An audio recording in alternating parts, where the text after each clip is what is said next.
ഇപ്പോൾ ആണവായുധം നിർമ്മിക്കുന്നതിനാവശ്യമായതെല്ലാം കൈവശം വെച്ചിട്ടുണ്ടെന്നും പരമോന്നത നേതാവ് ആയത്തുള്ള അലി ഖമേനി ഉത്തരവിട്ടാൽ ഏതാനും ആഴ്ചകൾക്കുള്ളിൽ അത് സാധ്യമാകുമെന്നും വൈറ്റ് ഹൗസ് മുന്നറിയിപ്പ് നൽകുന്നു. ഒരു ആണവായുധം നിർമ്മിക്കാൻ ഇറാന് ആവശ്യമായതെല്ലാം ഉണ്ട്. അവർക്ക് വേണ്ടത് പരമോന്നത നേതാവിന്റെ തീരുമാനം മാത്രമാണ്.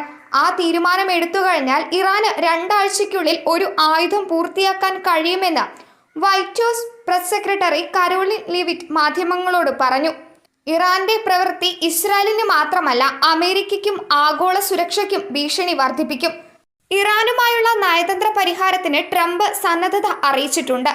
ഇറാൻ ആണവായുധം സ്വന്തമാക്കുന്നത് തടയുക എന്നതാണ് അദ്ദേഹത്തിന്റെ മുൻഗണനയെന്നും ലീവിറ്റ് മാധ്യമങ്ങളോട് പറഞ്ഞു.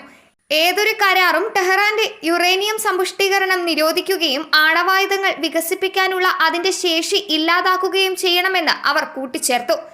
സമീപ ഭാവിയിൽ ഇറാനുമായി ചർച്ചകൾ നടക്കാനോ നടക്കാതിരിക്കാനോ സാധ്യതയുള്ളതിനാൽ അടുത്ത 2 ആഴ്ചയ്ക്കുള്ളിൽ വിഷയത്തിൽ ഇടപെടണോ വേണ്ടയോ എന്ന് ഞാൻ തീരുമാനിക്കുമെന്നാണ് ട്രംപ് പറഞ്ഞത്.